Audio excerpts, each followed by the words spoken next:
Saludos amigos, los invitamos a escuchar la mesa redonda de Roundtable, donde discutimos los temas del día, hablando de política, educación y otros temas, locales, regionales y mundiales, por USA la Radio.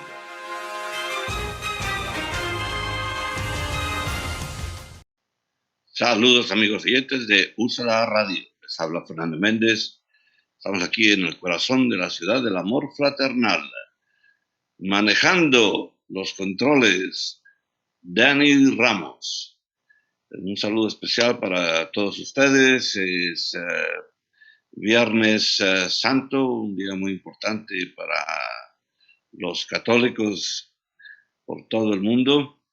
Hablando de católicos, el Papa, que hasta este momento pues parecía inclinado a estar en favor del matrimonio entre parejas del mismo sexo, parece que ahora pues ha cambiado de parecer y recientemente anunció que no aprueba de eso.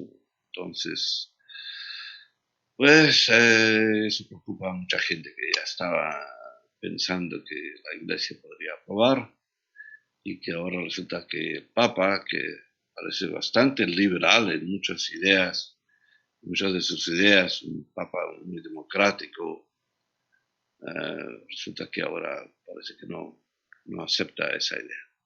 Bueno, tenemos noticias locales, nacionales, mundiales, noticias sobre COVID, unas noticias positivas que nos animan a pensar que estamos al borde de derrotar este virus. El doctor Fauci, y hay muchas noticias sobre Fauci hoy. El doctor Fauci dice que estamos vacunando en números récord en este momento. Más de 3 millones diarios, pero que el virus está avanzando también con grandes números, así que es una carrera entre el virus y las vacunas. Así que la predicción de Fauci es que vamos a ganar, pero entre tanto hace falta cuidado de la gente, solidaridad en cuanto a luchar contra el COVID. Esto no se va a ganar si la gente no contribuye a facilitar, por ejemplo, las vacunas, a vacunarse, a mantener el espacio requerido entre personas que para todo el mundo son 6 pies, que la recomendación de CDC es que son de 3 pies para los niños en la escuela. Pero en general, debemos guardar esta distancia que recomiendan los profesionales de la salud y continuar lavándonos las manos y usando las mascarillas, muy importante. Pues ahora hasta Mitch McConnell acaba de anunciar que él está, que la prueba de las mascarillas que él está recomendando a los republicanos, a los hombres republicanos, no dijo nada de las mujeres. He's recommending that all Republican men get a vaccine, and that's his recommendation. Some way hay un modo en que los republicanos siempre están del lado equivocado de todo esto. Pero esto es lo que dijo McConnell. Yo recomendaría a todos los republicanos que se vacunen. Esto lo dijo él, este señor que no tiene ninguna espina dorsal porque él siguió a Trump por todas partes como un perro fiel y nunca habló en contra de la política de Trump, ni aún de la política en cuanto al virus. Como ya sabemos, el señor Trump siempre fue el padrino de soluciones exóticas como el hydrochloroquine, que ni siquiera lo puedo pronunciar, hydroxychloroquine, eso. Pero también le dijo que nos inyectáramos Lysol y otras barbaridades similares. Resulta que muchas de estas ideas que pronunció Trump ni siquiera fueron suyas. Que, bueno, como ya sabemos, ni siquiera escribió ese libro famoso del arte del contrato, The Art of the Deal. Él no lo escribió otra persona, pero él puso su nombre allí. Lo que hace con los edificios, pone su nombre a pesar de que no construye nada. Pero resulta que estas ideas de soluciones extrañas que ofrecía Trump, aún en presencia de la doctora Birx y de Fauci, el doctor Fauci, las ideas que ofrecía Trump ni siquiera eran suyas, eran de Peter Navarro, que ahora resulta que está atacando a Fauci en un programa, una entrevista por televisión, por supuesto en Fox, y anunció que Fauci era el padre del virus, porque Fauci fue el que, aparentemente, según dice Peter Navarro, fue el que ayudó a China a fabricar el virus en un laboratorio. Parece tan absurdo, tan ridículo, pero lo dice él con ira, con convicción, con él señalando con su dedo índice hacia la cámara para decir: usted, doctor Fauci, usted es el culpable de todo esto. Increíble, cuando todos sabemos, todo el mundo sabe, hay que decirlo como Trump, ¿no? Everyone knows, todo el mundo sabe, la verdad es. Y ahora sabemos que Fauci tenía razón, que Trump se equivocó, y que Trump se equivocó porque Peter Navarro fue quien recomendó muchas de esas ideas, y fue Peter Navarro en su papel de consejero económico, creo que era, no sé qué tipo cuál fue su título oficial. En todo caso era un advisor, un consejero del presidente. En ese papel el señor Peter Navarro se las arregló para darles contratos muy caros a sus amigos, a sus conocidos, a compañías que nadie conocía y que no tenían ninguna experiencia en la manufactura de vacunas.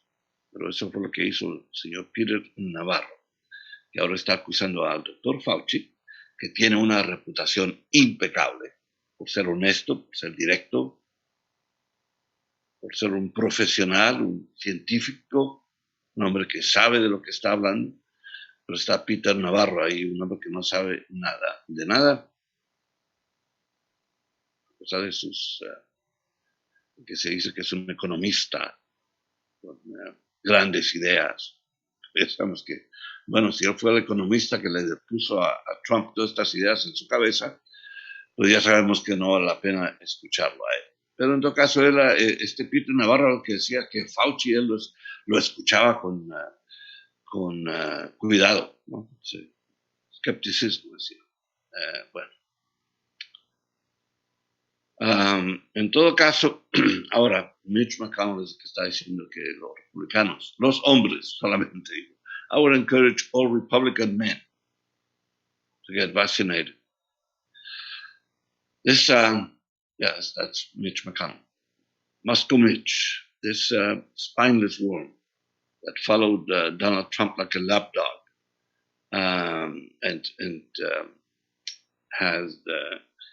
has ears only for Trump and his policies, and continues now in his destructive ways to be the main obstacle to the policies of the Biden administration. And so he he doesn't have the same control of the Senate because he lost it in the last election. After January 6th, especially the Georgia election of two Democratic senators, all of a sudden, overnight, en una noche, el señor Mitch McConnell se convirtió en el líder de la minoría en el Senado. Entonces, hasta ahí llegó su habilidad de ser el obstáculo número uno en cuanto a cualquier ley para mejorar el asunto del COVID, en cuanto a leyes para mejorar la economía, en cuanto a inmigración, etc. Así que, como él representa el obstáculo, la oposición errónea, la oposición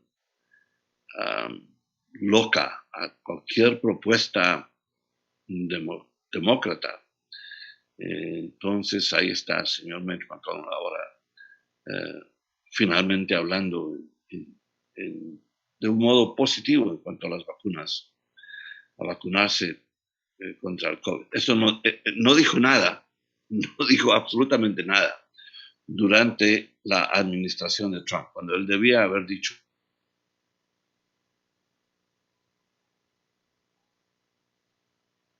contradecir a Trump, pero no lo hizo. Bueno, eso es parte de la historia ahora. El señor Mitch McConnell pasará a la historia como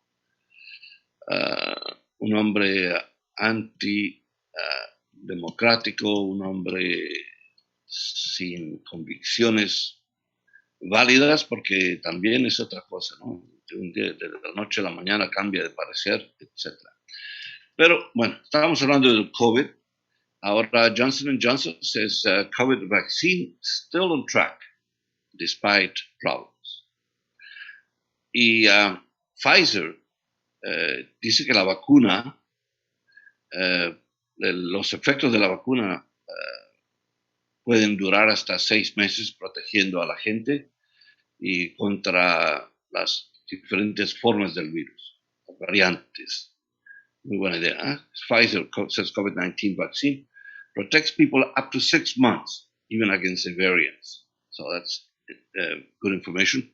Moderna does pretty much the same, although Moderna has not announced for how long it protects people, but they are both effective. And now all 50 states have expanded or will expand vaccine eligibility for everyone 16 years old and older. And I know they were trying to also get the vaccine to students. Estaban tratando de vacunar estudiantes de escuela secundaria, edades creo que era entre los 10 y 14 años, algo parecido.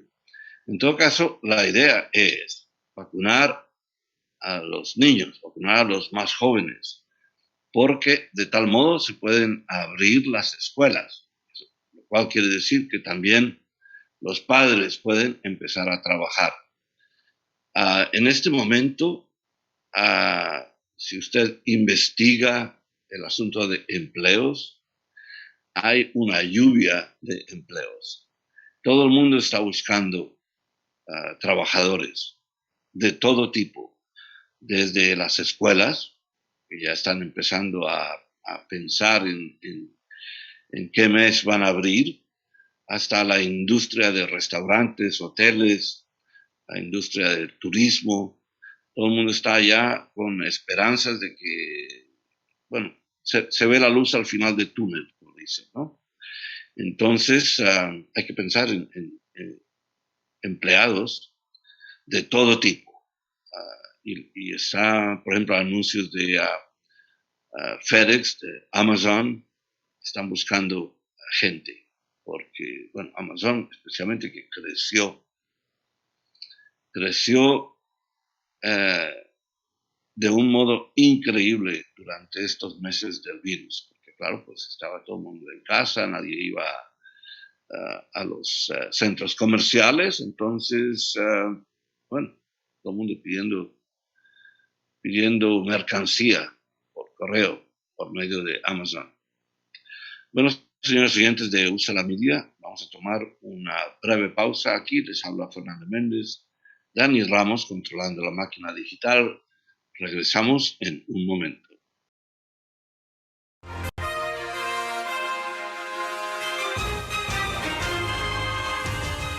Saludos amigos, los invitamos a escuchar La Mesa Redonda, The Roundtable, donde discutimos los temas del día, hablando de política, educación y otros temas, locales, regionales y mundiales, por USA la Radio.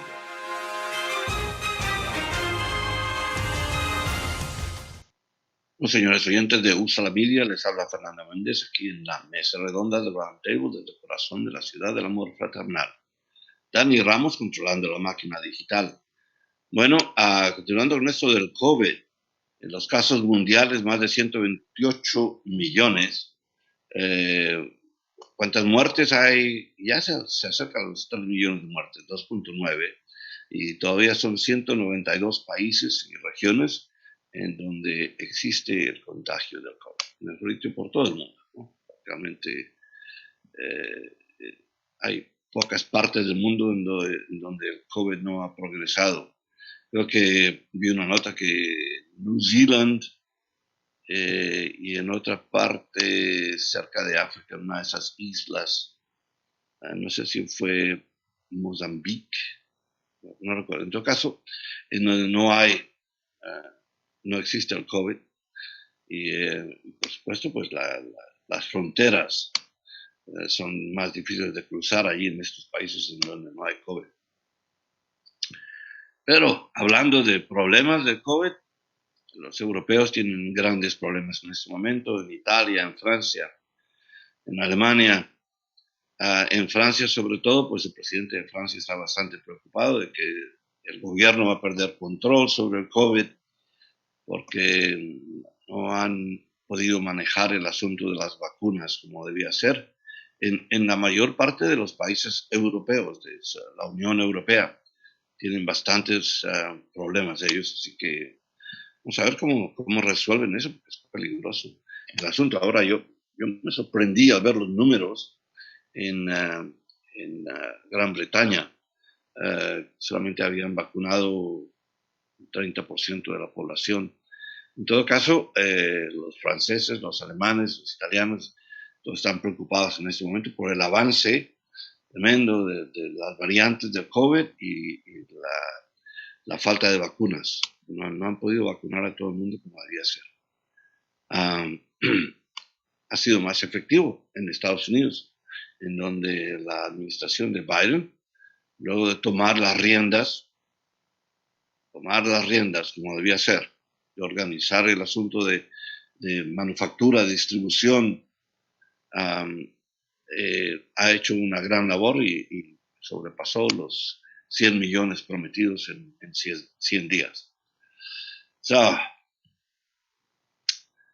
world cases over 128 million. Muertes cerca de los 2.9 millones, cerca de los 3 millones ya. Y 192 countries and regions involved with COVID. Public health experts say Philadelphia's vaccination data reflects systematic disparities that have existed for decades and have been made more stark by the pandemic. Lifetimes marked by poverty and racism, plus poor access to health care, set the stage for greater vulnerability to COVID-19. Then, and this is crucial, because that was one of the key components of information, access, etc. Then, without internet access, about half of Black households in the city didn't have internet before the pandemic. Census data show residents often had no way to schedule a vaccine appointment. That explains why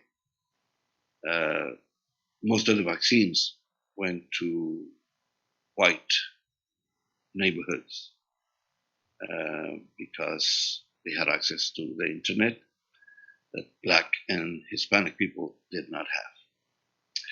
At the root of what we are seeing is really a manifestation of structural racism at this moment. It was Sharelle Barber, a Drexel University professor of epidemiology and biostatistics. So, one more time, it's the dealing with COVID has exposed policies for decades. Here we go again. I wish some of my acquaintances who defend the control of the Democratic Party in this city since 1953. Since 1953. So that's 47 plus 20. 67 years of Democratic control of this city. And we have the poorest city, the poorest urban center in the United States. And within that poorest urban center, we have the poorest neighborhoods, the Hispanic neighborhood, also the Black neighborhoods, under the control of the Democratic Party. So they own both their houses. We do not like the Republicans at all. My friend Drew Murray, I wish he was joining me at this moment. Have a little conversation about this matter. I advocate for more Republicans. I would even like to see a third party. Because neither one. Republicans, first of all, have racist and anti-democratic tendencies. Racist and anti-democratic tendencies that have been exposed, seriously exposed, from Georgia to Pennsylvania to Wisconsin, Arizona, all over the country, where legislatures have endeavored to block the vote of minorities, Black and brown people. How is that? In this 21st century. Why is it that from the 1860s, when slavery officially ended, and 100 years later, in the 1960s, when Blacks were still fighting for their rights and sacrificing their lives, Martin Luther King, and even since the 1960s now, once more, again, Blacks have to fight just to vote, to exercise their rights as citizens. Why? Because the Republicans lost the Senate. They had lost the House, they lost the White House, thanks to Mitch McConnell and his policies, and thanks to the racist policies, anti-democratic tendencies of Donald Trump. They lost the presidency, the Senate, the House, governorships. So, but in this city, Republicans have no say and have no power. I don't know, a third party? Why not? They had to start from ground zero. Well, the Republicans at this point have to start from ground zero. They have no power in this city. They could never gather even the smallest percentage of the vote a city that is totally controlled by the Democratic Party. So total power leads to what? Total corruption. Absolute power leads to absolute corruption. Here we are.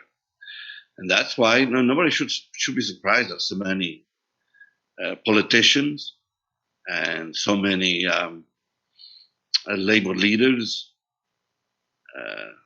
so many people who served in the street administration have been indicted, and some of them are in prison. It's corruption at the highest levels. And so that the virus has exposed, this COVID has exposed the cracks in the system, the way that the poorest communities have been affected. Okay, so here comes COVID, destroys the economy. Who's going to lose most of these service economy jobs? Restaurants, tourist industry, hotels, landscaping, agriculture. Who's going to lose those jobs? Minorities, blacks and Hispanics, and Asians too, because they were affected also by the closing of restaurants and other industries. So Biden is now engaged in trying to pass laws in Congress. So he got one or two. He got his economic bills through for the checks going to individuals and so on. The recovery. But McConnell is now at this point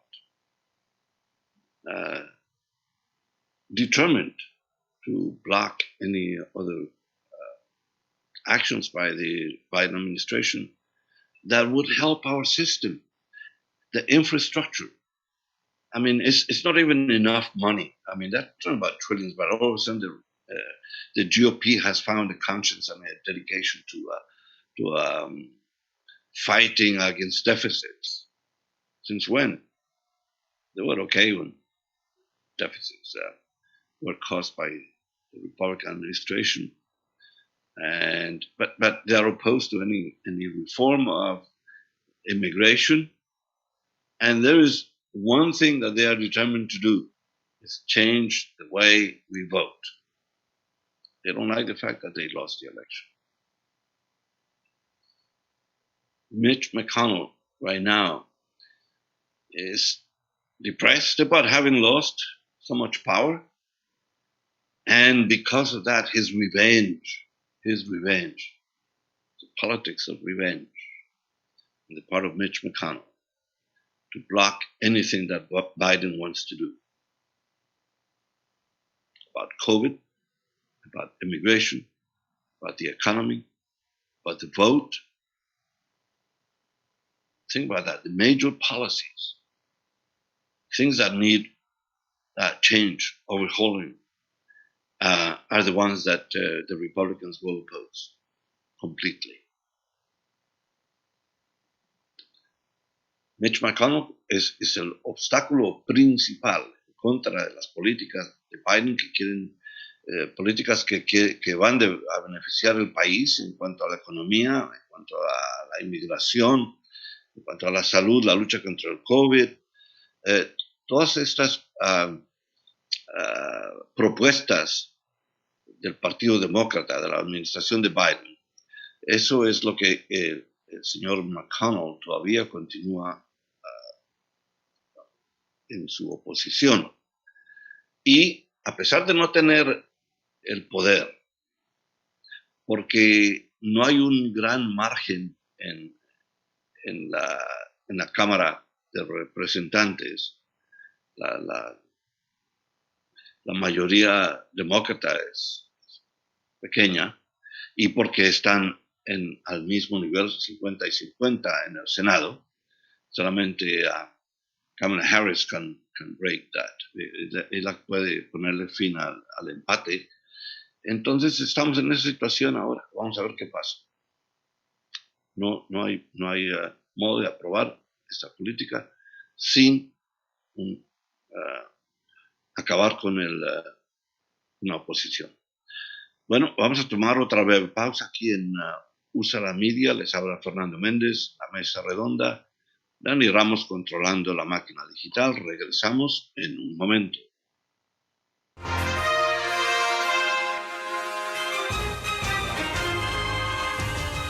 Saludos amigos, los invitamos a escuchar la mesa redonda de Roundtable, donde discutimos los temas del día, hablando de política, educación y otros temas, locales, regionales y mundiales, por USA la Radio.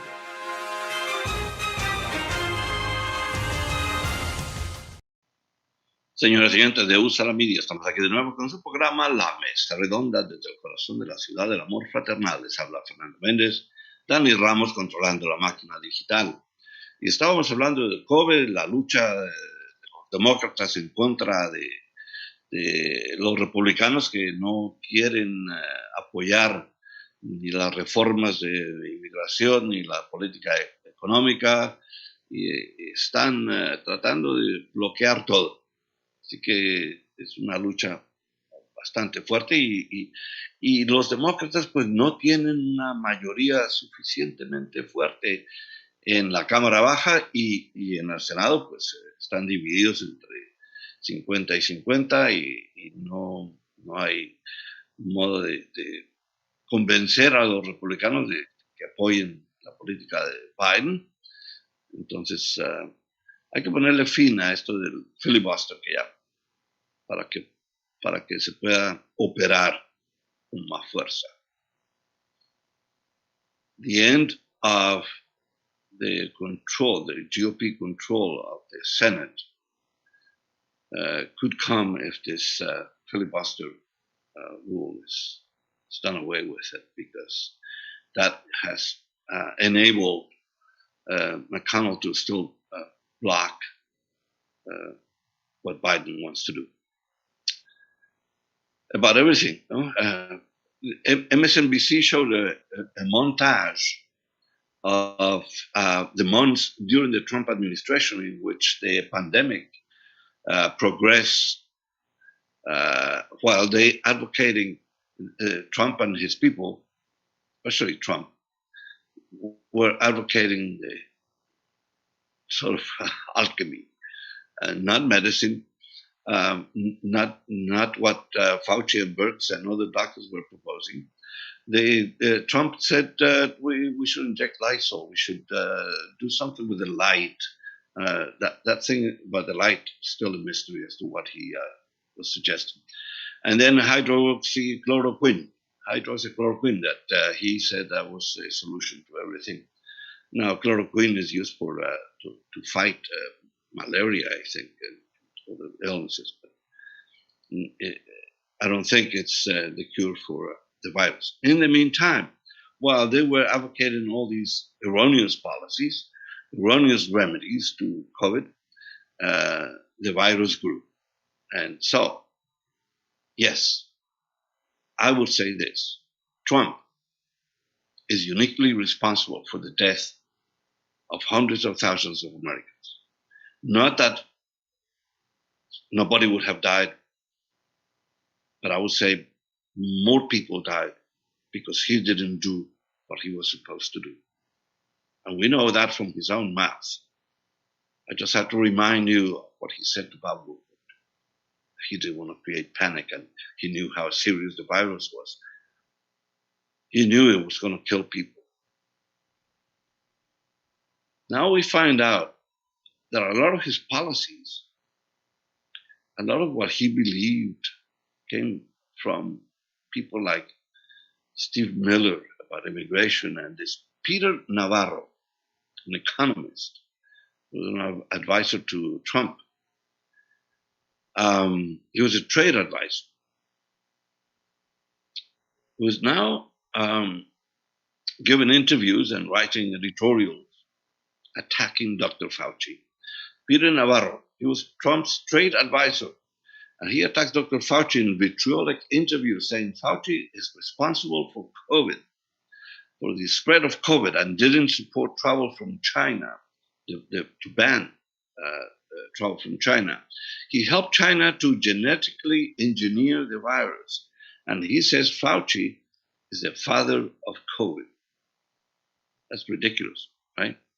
But he says it with a straight face and with anger and conviction that Fauci is the father of the virus, because he supported the investigation in China, in the lab where supposedly the virus originated.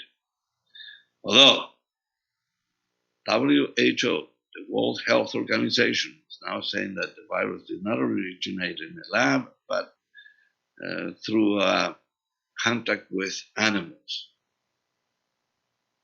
bats among them, monkeys. Now many scientists are questioning the conclusions of the World Health Organization, because it seems, okay, see, this is where things go wrong. There was a meeting of World Health Organization officials with Chinese officials, with Chinese scientists. And it was after that meeting in China that they decided that the virus did not originate in China, in Wuhan, that it was not from the lab, that it was something else. So that's a very suspicious conclusion by the World Health Organization about the origin of the virus. But this Peter Navarro, it's an insane man saying that Fauci is the father of COVID. But Navarro himself, and I'll say something about his last name, because obviously he's Hispanic. I mean, his name, Navarro, Spanish name. Navarro is being investigated for the way in which he doled out millions in pandemic contracts to politically connected or novice companies.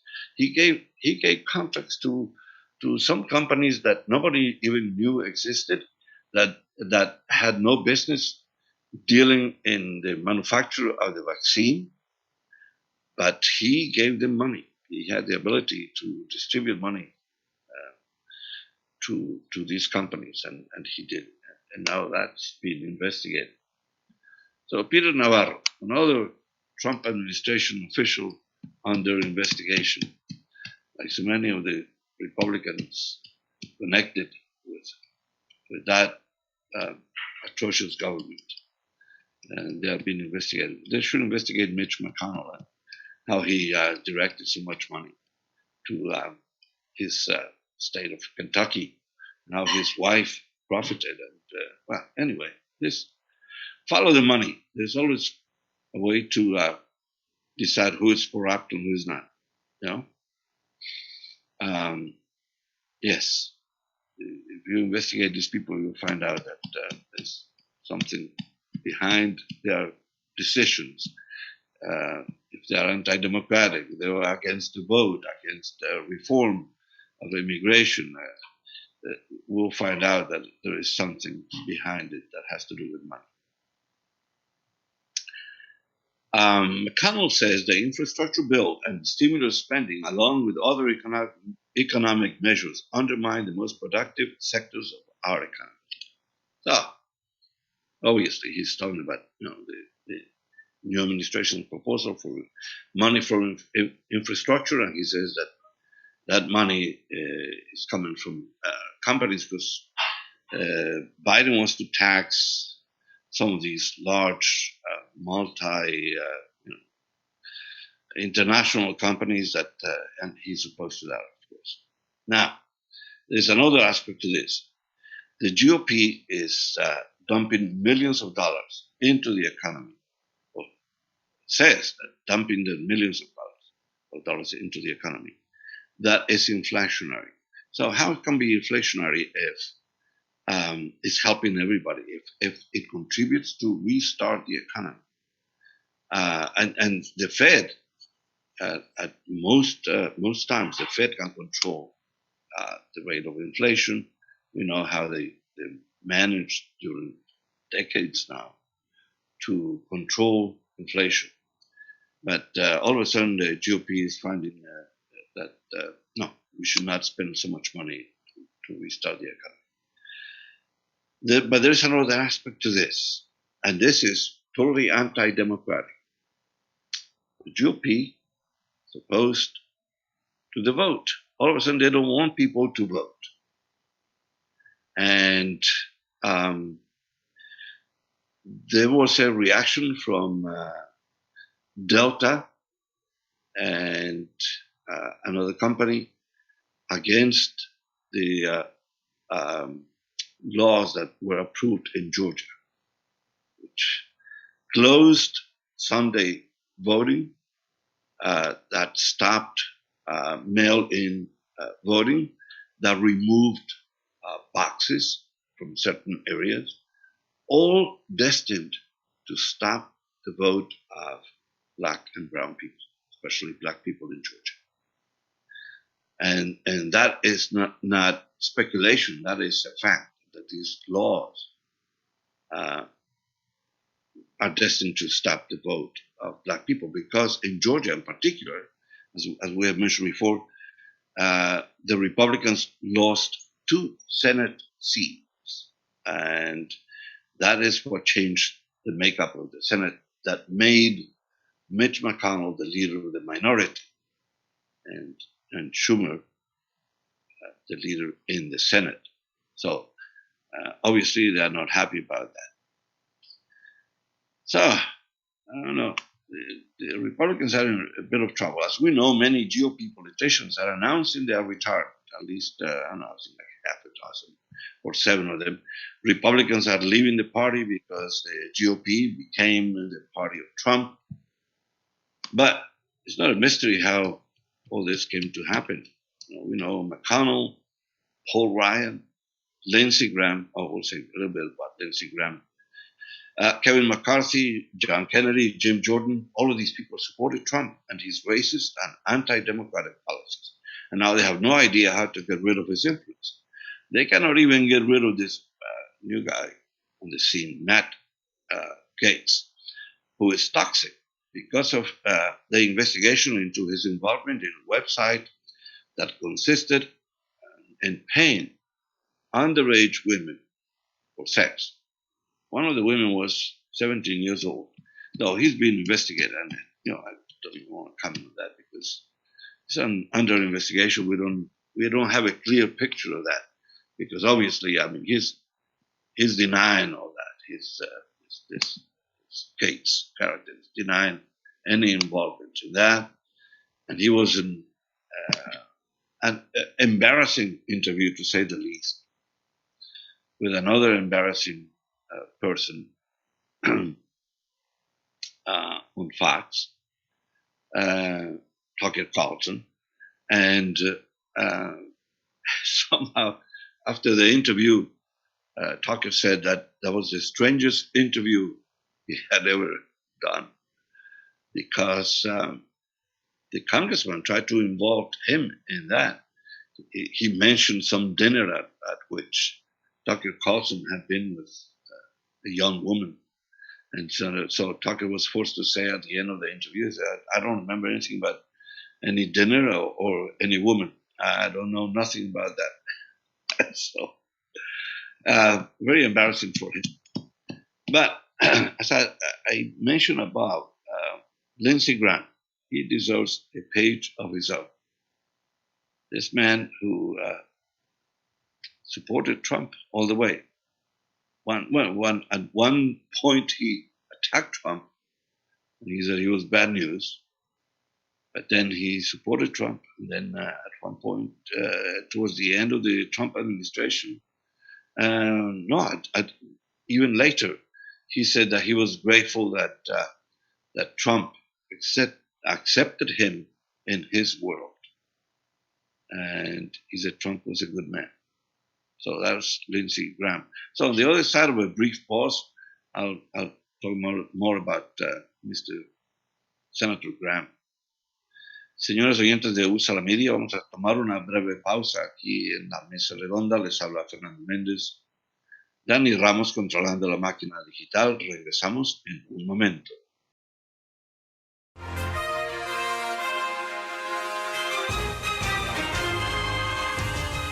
Saludos amigos, los invitamos a escuchar La Mesa Redonda, The Roundtable, donde discutimos los temas del día, hablando de política, educación y otros temas, locales, regionales y mundiales, por USA la Radio.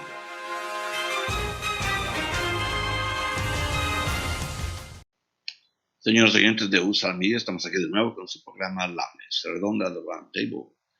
Desde el corazón de la ciudad del amor fraternal, les habla Fernando Méndez.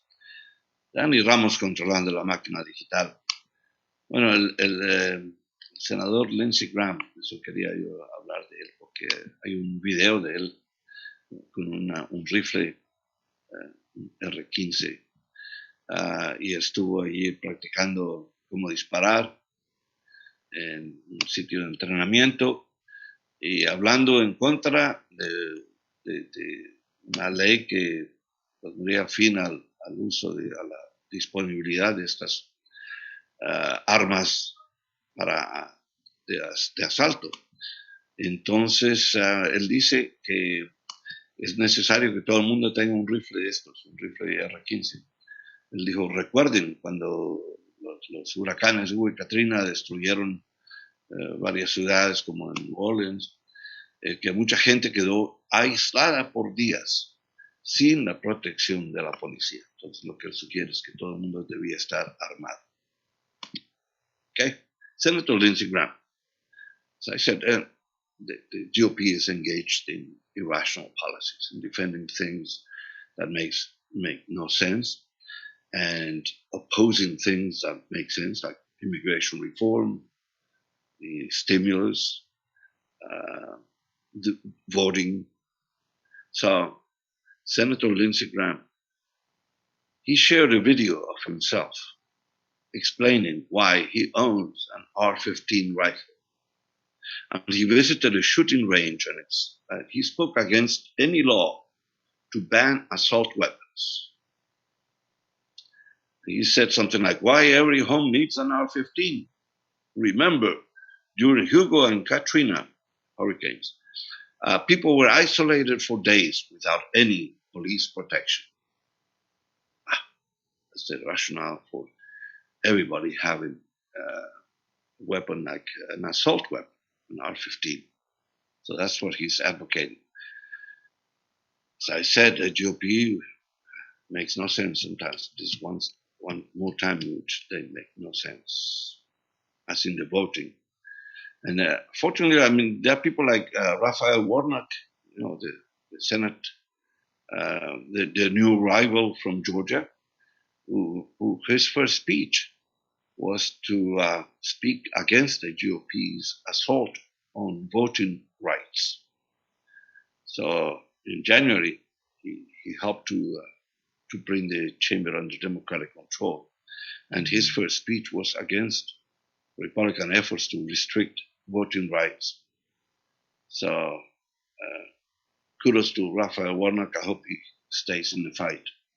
And he mentioned something that this smacks of the Jim Crow era. He said this is Jim Crow in new clothes. And he denounced the false claims of voter fraud spread by Donald Trump and others, and called on Congress to pass the For the People Act, also known as H.R. 1, a sweeping voting reform bill that will greatly expand access to the ballot.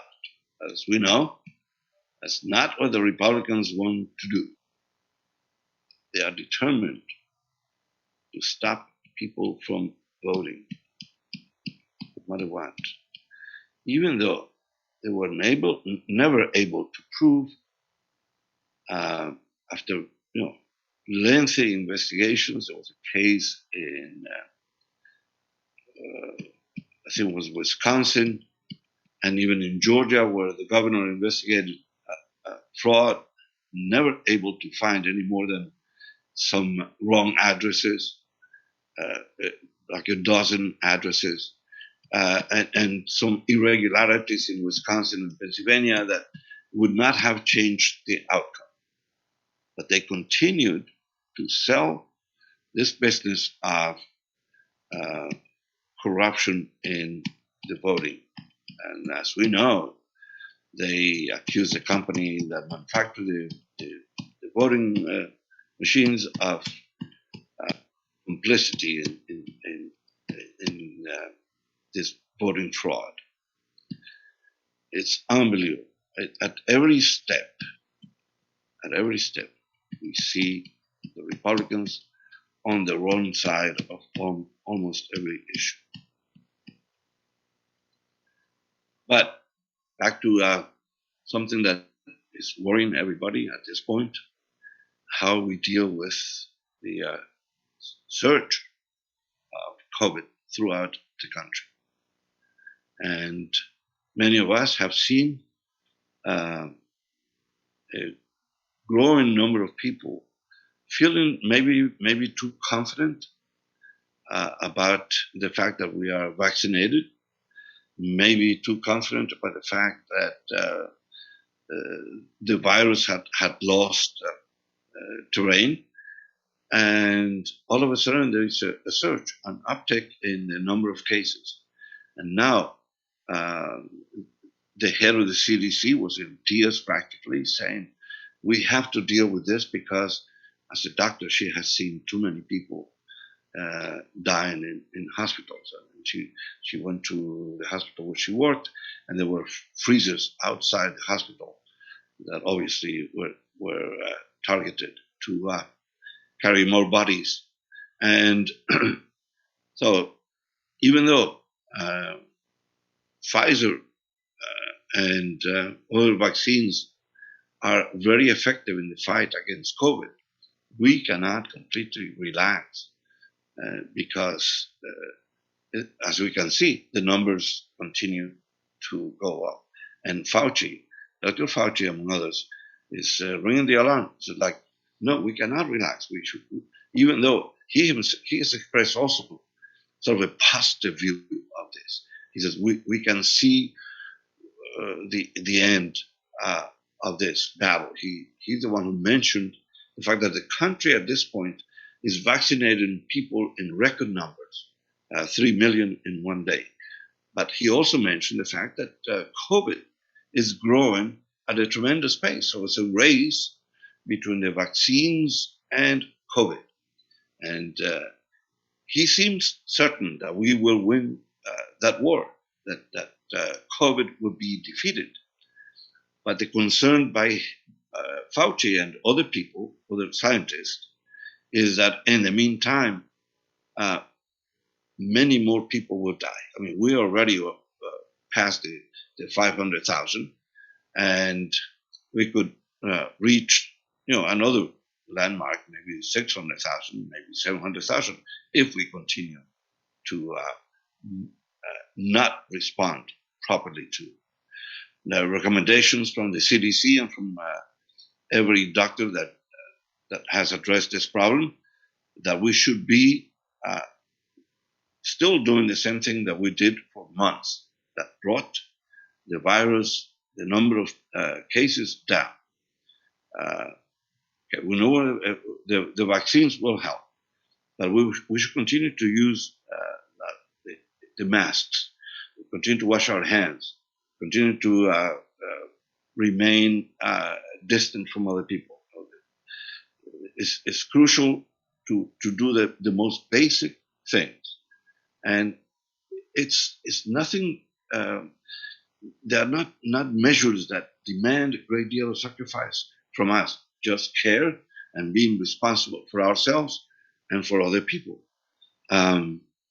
So, because we have seen what happened. I mean, now the president of France, President Macron in France, is concerned that the advance of the virus is so quick that he feels that the government is going to lose control of this.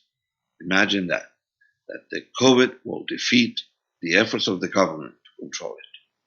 And similar things are happening in Italy and in Germany.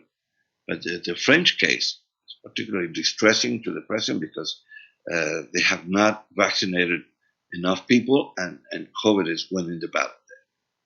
So we don't want that to happen here. So let's listen to the doctors, listen to the president. His heart is in the right place. Well, friends, we have reached the end of another edition of the Roundtable. Muchas gracias por su sintonía, presidentes de la Mesa Redonda. Les habló Fernando Méndez, Dani Ramos controlando la máquina digital. Los esperamos hasta la próxima.